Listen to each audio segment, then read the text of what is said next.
আজ ঠিক ঠিক ভাবে পৃথিবী জগৎ চলছে, এটাই নিয়ম। ভগবান ভক্তের জন্য সর্বদা তিনি আছেন। তাই সেই সনাতন দাস ভগবানের সেবা দিচ্ছেন। সনাতন দাস সাধনা দেবী ওই সেবার অন্য প্রসাদ ভগবানের কাছে নিবেদন করছে আর আপন মানে গাইছে, রাধা কৃষ্ণ প্রাণ যুগল কিশোর, রাধা কৃষ্ণ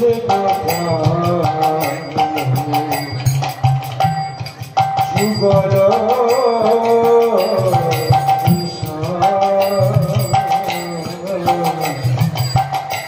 রাধা কৃষ্ণ প্রাণ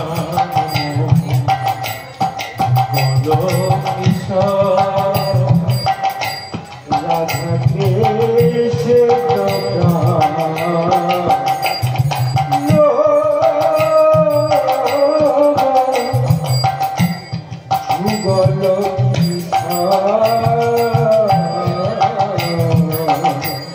জীবনে রনে গতি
মায়ের কোনো সন্তান আদি হয় নাই, তাই ভগবানের কাছে জানায়, হে দয়াময় তুমি আমাকে একটা সন্তান দাও, তবে ওই সন্তানটা আমাদের জন্য নয়, আমি চাইছি আমার জন্য নয়, তোমার জন্য।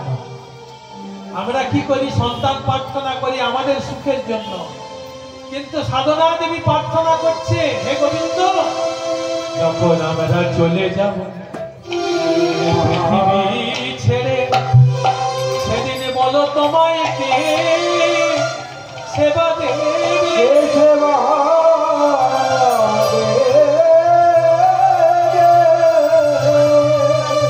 সেদিন তোমার কে সেবা দেবে। তাই মা আমার বলছে, ওগো দয়াময় একটি সন্তান দাও গো প্রভু, তোমার সেবার করে আমার একটি সন্তান দাও গো প্রভু, তোমার সেবার করে। একটি সন্তান দাও তোমার সেবা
তোমার সেবার লাগে একটি সন্তান দাও।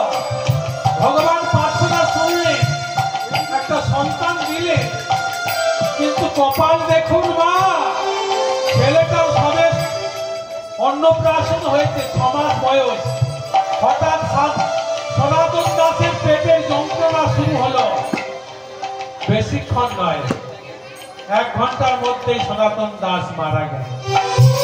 পেটের যন্ত্রণায় ছটফট করতে করতে দেহটা রাখলে, তাহলে বলুন সেই সাধনা দেবী এবারে কি করবে?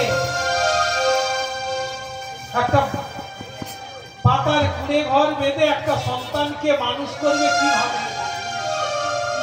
হে দয়াময়, এ তুমি কি করলে? তুমি এমন করে অকালে আমার স্বামীকে কেড়ে দিলে। আমার এই সন্তানকে নিয়ে আমি কেমন করে বাঁচব? এই কি তোমার লীলা? এই কি তোমার খেলা? আমি তো জীবনে কোনোদিন কোনো অন্যায় করি না, কোনোদিন কারো ক্ষতি করি না, তাহলে কেন তুমি স্বামীকে অকালে আমার কাছ থেকে কেড়ে নিলে? বলো দয়াময়, হে তোমার কেমন লীলা? ভক্তমণ্ডলী মাতা,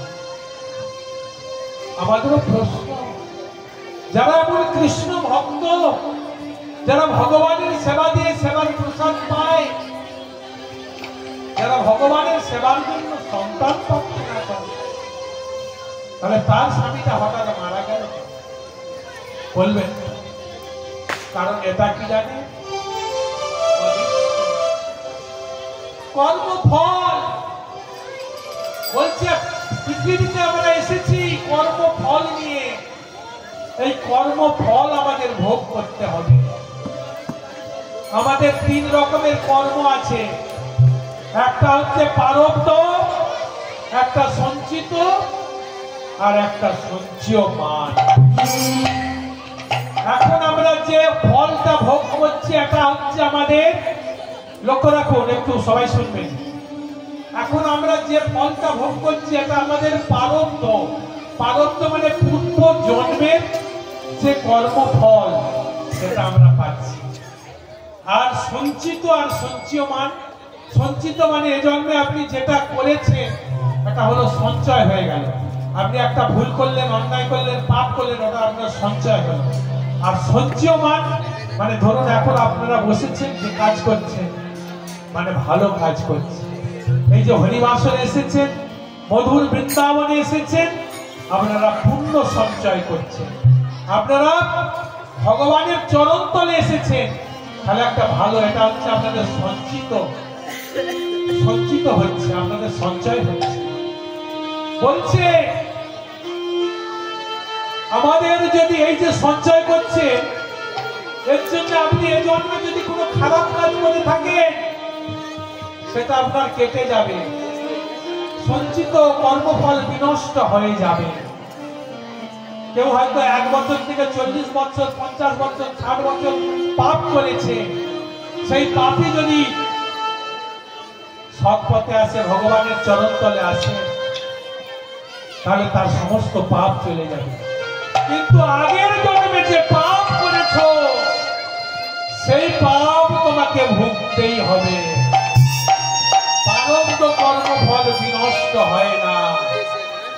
তাই দেখবেন অনেকেই হরিনাম করে, হরিভক্ত, কিন্তু খুব কষ্ট, খুব দুঃখ, এগুলো আমাদের প্রারব্ধ কর্ম ফল আমরা ভোগ করি। তাই সনাতন দাস মহারাজ এই সাধনা দেবী কাঁদছে, ওগো দয়াময়, এ তুমি কি করিলে, তুমি কি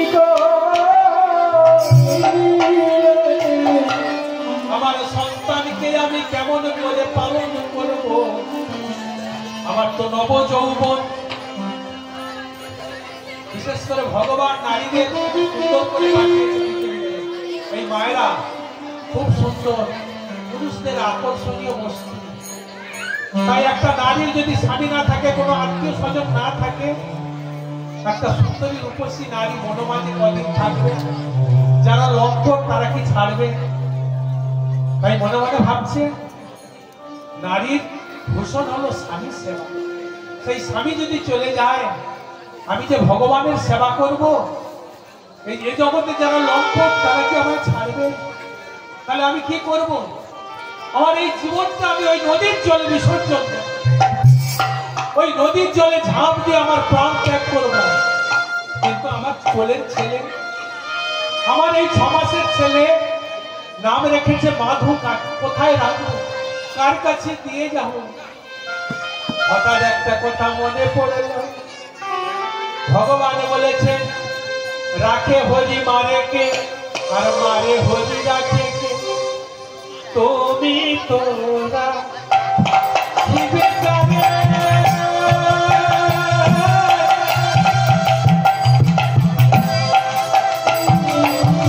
বলো কে পারে, মারিতে পারে।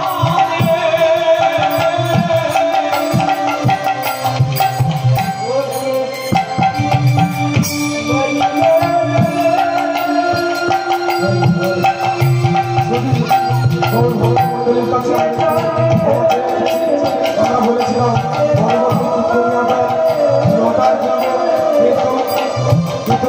পথ ভুল করে অন্যত্র চলে গিয়েছিলেন। আমরা এই মাত্র ওনাকে পেয়ে গেছি, ওনাকে সাথে পেয়েছি। কীর্তিনাথ পরবর্তী এসে গেছে, ওনাদের একটু টিকিট দিয়ে আমরা ওনাকে আসলে নিয়ে আসবো। আপনারা আমি আগ্রহে আছেন, বুঝতে পারছি, খবর পেয়েছি দেরি হয়ে গেছে। আর একটু পরেই কীর্তনিয়া দল সুশীল রায় আসছেন।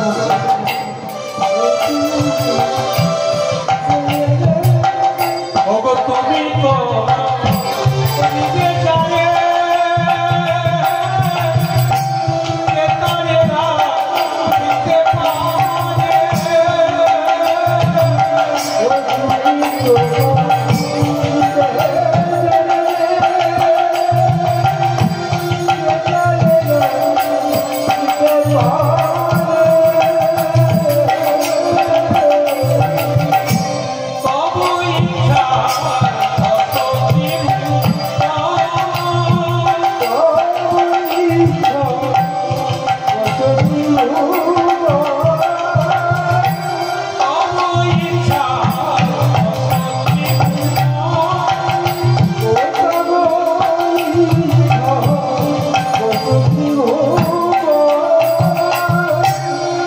ভগবান যদি কাউকে রক্ষা করে না, কেউ মারতে পারে না। আর ভগবান যদি কাউকে মারে, এ জগতে কারো ক্ষমতা নাই যে তাকে বাঁচাতে পারে। অনেক ঘটনা আছে, এমন অলৌকিক ঘটনা। ট্রেনে করে যাচ্ছে এক মা, বাথরুমে গেছে, গর্ভবতী মা ছিল। হঠাৎ সন্তানটা সেই বাথরুমে গেছে, প্রসব হয়ে গেছে। হওয়ার সঙ্গে সঙ্গে ছেলেটি দেখবেন মেল ট্রেনে থাকে, বাথরুম করলে নিচে পড়ে যায়। বাথরুম করতে গিয়ে সন্তানটা নিচে পড়ে গেছে। সেই ট্রেন, চলন্ত ট্রেন চলছে। এটা আজ থেকে 5-7 বছর আগের ঘটনা, বর্তমান কাগজেও দিয়েছিল, লিখেছিল রাখে হরি মারে কে। যখনই ছেলেটা পড়ে গেছে, মা বুঝতে পেরেছে সেই চলন্ত ট্রেন থেকে ঝাঁপ দিল সন্তানকে পাওয়ার জন্য। কিন্তু এমন ভগবানের কৃপা, সেই মায়ের কিছু হলো না। চলন্ত ট্রেন থেকে ঝাঁপ দিয়েছিল, দিয়ে ছুটে গেল, আমার সন্তান পড়ে গেছে কোথায়। গিয়ে দেখলো সেই সন্তানটি বেঁচে আছে। মানে দেখুন, ভগবান যদি রক্ষা করে ওই চলন্ত ট্রেন থেকে আমরা পড়ে মারা যাই, সদ্যজাত একটা শিশু সেও বেঁচে গেল, মা ওই ট্রেন থেকে ঝাঁপ দিয়েছিল সেই মাও বেঁচে গেল, ট্রেনটা অনেকটা দূরে গিয়ে থামানো হলো, সর্বনাশ হয়ে গেছে। কিন্তু গিয়ে দেখা গেল সেই মা শিশুকে কোলে নিয়ে বসে আছে। এরকম অনেক ঘটনা আছে।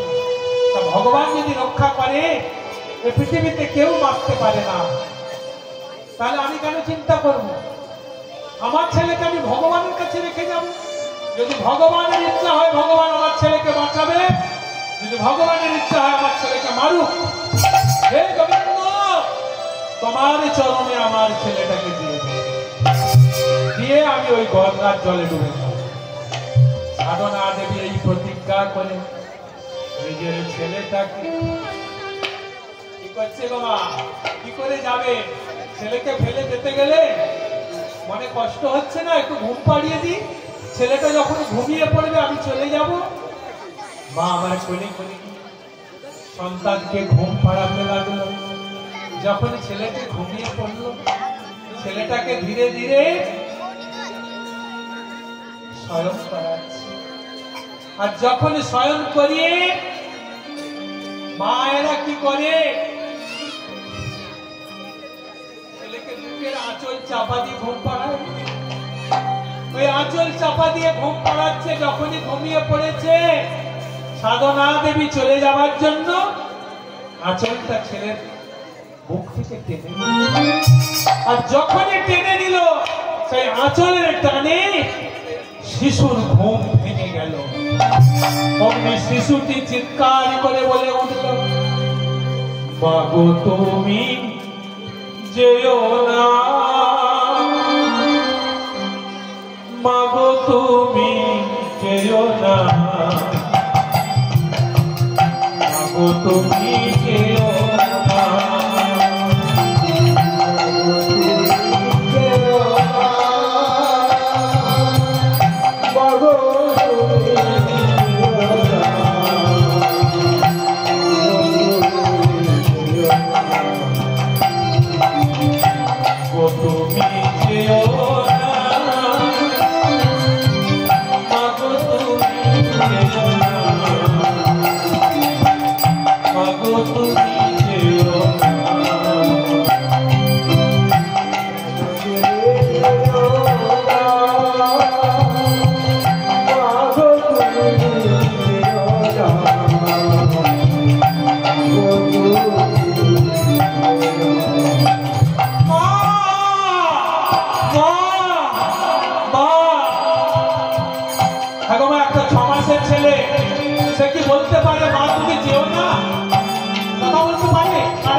কোন শিশুর যদি ঘুম ভেঙে যায়, সে চিৎকার করে কাঁদে, ওয়া ওয়া ওয়া, তাই তো?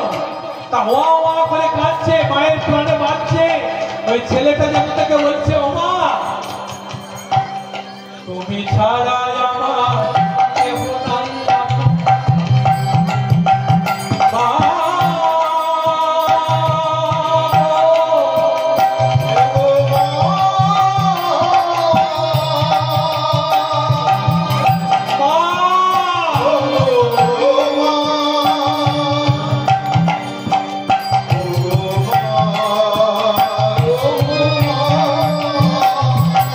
তুমি ছাড়া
যেও না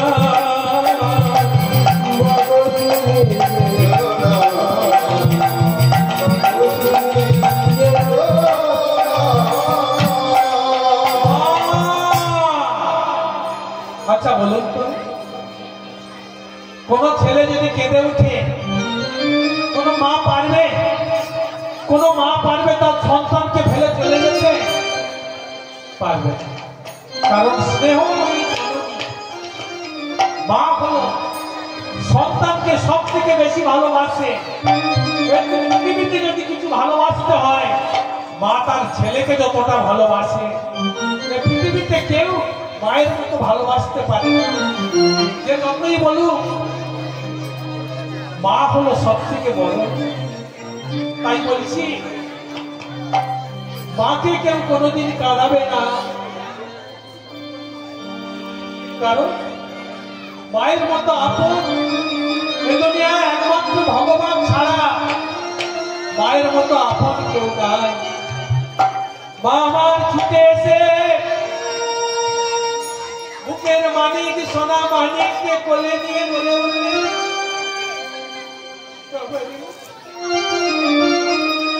বাবা আমি কি করে বাঁচবো না বাবা, তোকে ছেড়ে আমি কোথাও ভিক্ষা করে পরের বাড়ি কাজ করি, তোকে আমি বড় করবো। শুধু বড় নয়, আমি তোকে এমন ভাবে বড় করবো যেন এই পৃথিবী 10-এর মধ্যে তুই একজন হতে পারিস। সেই মা কি করলেন, ছেলেটাকে বড় করতে হবে। যখন 5 বছর বয়স হলো মা আমায় কি করলেন, ছেলেকে বললেন যা বাবা পাঠশালায় যা। তখনকার দিনে পাঠশালা মানে গুরু মহাশয় গাছের তলায় শাস্ত্র পড়াতো। তখন এরকম স্কুল ছিল না, কলেজ ছিল না। ছেলেটাকে পাঠশালায় দিয়েছে, গুরু মশাইয়ের কাছে প্রতিদিন যায়, পাঠশালায় যায় আসে। একদিন মা জিজ্ঞাসা করছে, খোকা রে মাধুরী তুই তো এতদিন পাঠশালায় যাচ্ছিস, বল তুই কি শিখেছিস? আমরা কি বলি, আমরা বলি কর কর, প্রথমে ছোটবেলায় শিখি না কর কর ফল ফল ঘট ঘট ফট ফট, তাই না? তা মাধু বলছে আমি শিখেছি কর কর ফল ফল ঘট ঘট ফট ফট। মা বললেন সে নাই বুঝলাম, কিন্তু কর কর কর মানে কি তোমার জানে? কর মানে কি কেউ জানে? কর কে জানে? কর মানে কি গো? কর এই যে আমাদের দুটো হাত, একে কি বলা হয়? কর বলে না? কেন কর বলে? এর নাম তো হাত, আমরা একটু বলি করতালি দাও, তাহলে কর। তা বলছে মা বলছে আরে কর, কর মানে কি? কর মানে গোবিন্দ সেবা, বলে এই করে গোবিন্দের সেবা।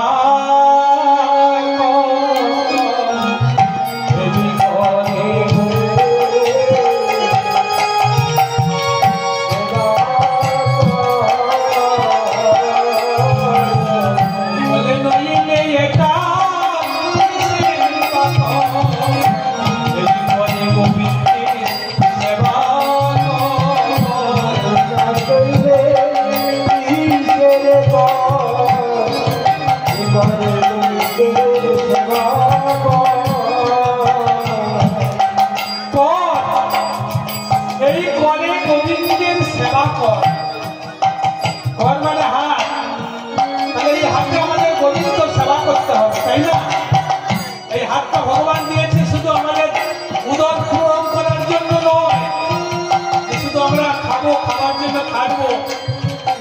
পৃথিবীতে যা কিছু ইনকাম করবে, রোজগার করবে, সমস্ত মানুষকে বলছে কিছু অর্থ ভগবানের জন্য রেখো, কারণ সব আমাদের নিজের জন্য করলে হবে না। এই জন্য তো এত বড় বড় হরিবাসন করা হয়।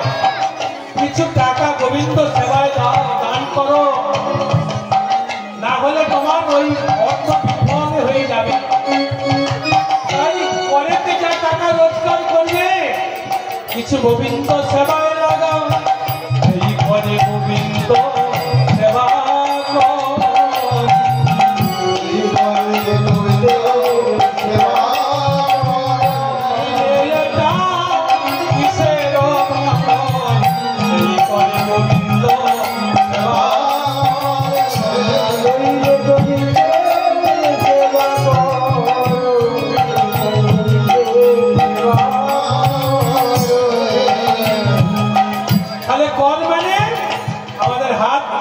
হাত দিয়ে সেবা করি, হাত দিয়ে আমরা কৃষ্ণ নামের করতালি দিই।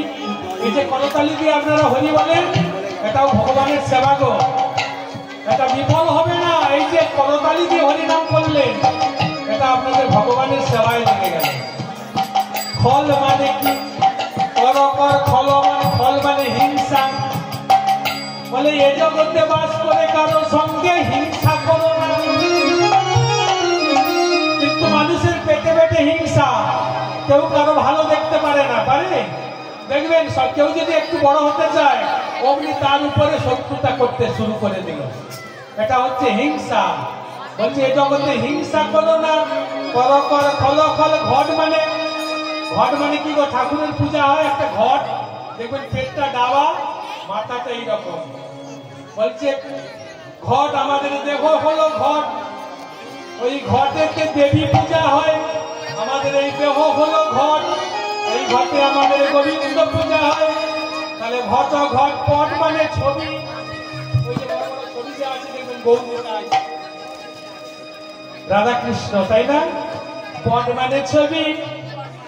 তা আমার মা কি বলছে? মাকে বলছে করের ভূষণ গোবিন্দ সেবন, হিংসা করি করি।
মায়ের আনন্দ হলো যে ছেলেটা আমার উপযুক্ত হয়েছে। যখন 8 বছর বয়স, মাধুরী যখন 8 বছর বয়স, একদিন মনে প্রশ্ন জাগলো, হে আমি, এই পৃথিবীতে আমি কেন এসেছি? এই পৃথিবীতে আমার কর্তব্য কি? এই পৃথিবীতে সব থেকে আমার আপন কে? কোথায় গেলে তার দর্শন পাবো? বসে বসে কাঁদছে। মা বললেন, হ্যাঁ রে খোকা, কি হয়েছে? কি হয়েছে বাবা, তুই এমন করে চিন্তা করছিস কেন? মা একটা কথা জিজ্ঞাসা করবো, বলবে? সত্য কথা বলবে। কি বল বাবা? মা কি কোনোদিন ছেলেকে মিথ্যা বলে? কি কথা বলো মা? এই পৃথিবীতে সব থেকে আমার আপন কে? গো মা বলুন তো, এই পৃথিবীতে আপন যদি থাকতে হয় মা, কারণ মা যদি না থাকতো ছেলেটাকে রক্ষা করতো কে? ছেলেটাকে জিজ্ঞাসা করছে, বল বলো মা। ছেলেই জিজ্ঞাসা করছে মাকে, আমার আপন কে? মা তখন বলছে, আমি তোর আপন নয়, আপন হলো শ্রী গোবিন্দ। তাহলে পিতা মাতার কর্তব্য হলো পুত্রকে ঈশ্বরীয় পথে চলতে শিক্ষা দেওয়া। বললে হবে না যে আমি তোর আপন, তোর বাবা আপন। বলতে হবে গোবিন্দ তোর আপন, ওকে তুই ডাক। মাগো, তিনি কোথায় থাকেন? তিনি সর্বত্র থাকেন, তাকে সব জায়গায় পাওয়া যায়, কিন্তু দেখতে পাই না। কারণ তাকে ডাকার মতো যদি ডাকা যায় তবে তাকে পাওয়া যায় গো মা। তাকে ডাকার মতো ডাকলে হ্যাঁ ডাকার মতো ডাকলে ও মা, আমাকে একটু আশীর্বাদ করো না মা। আমার একটু আশীর্বাদ করলে আমি যেন সেজনকে পাবো। তখন মা বলছে, হ্যাঁ আমি তোকে আশীর্বাদ করছি, তুই সেজনকে পাবি। আর যতদিন না সেজনকে পাবি মুখ আমায় দেখাবি। তাহলে দেখো মাও কত বড় প্রতিজ্ঞা করল, তুই যেদিন যতদিন না তাকে পাবি তোর এই মুখ আমি দেখব। মায়ের চরণে প্রণাম করি। মায়ের আশীর্বাদে ছাড়া কোনো শুভ কাজ হয় না। মায়ের আশীর্বাদে ছাড়া কোনো ভালো কাজে সফল হওয়া যায় না।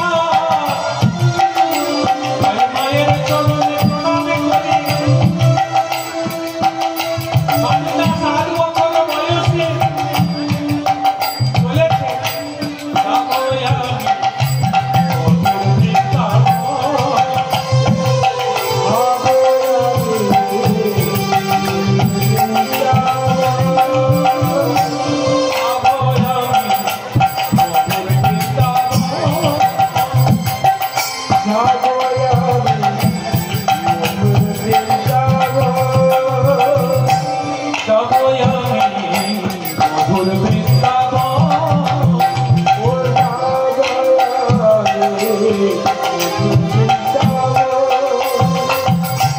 সেখানে গিয়ে দেখতে পাবো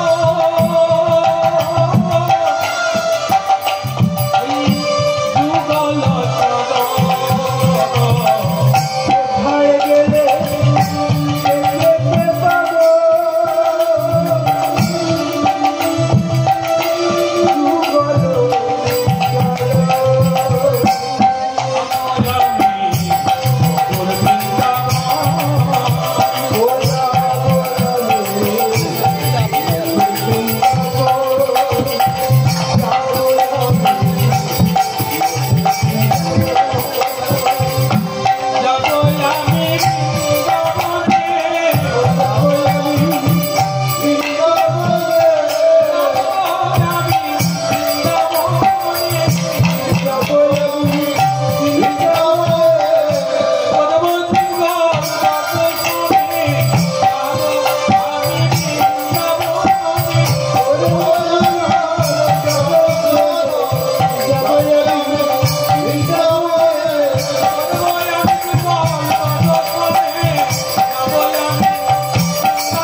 চলেছে মধুর বৃন্দাবন।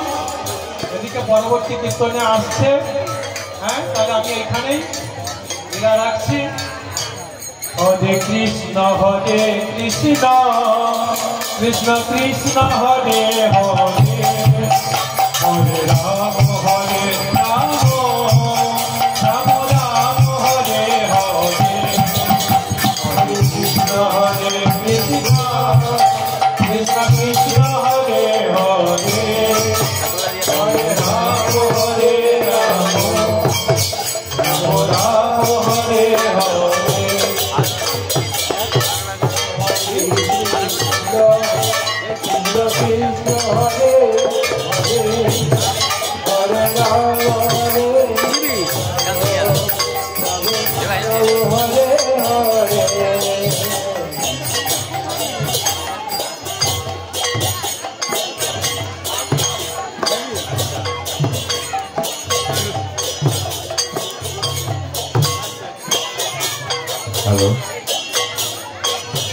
মহতী হরিবাসনের নামযজ্ঞের প্রথম পর্বের শিল্পী কৃষ্ণপদ পাল মহাশয়ের গান সমাপ্ত হয়েছে। এখন আপনার সামনে কীর্তন পরিবেশন করবে।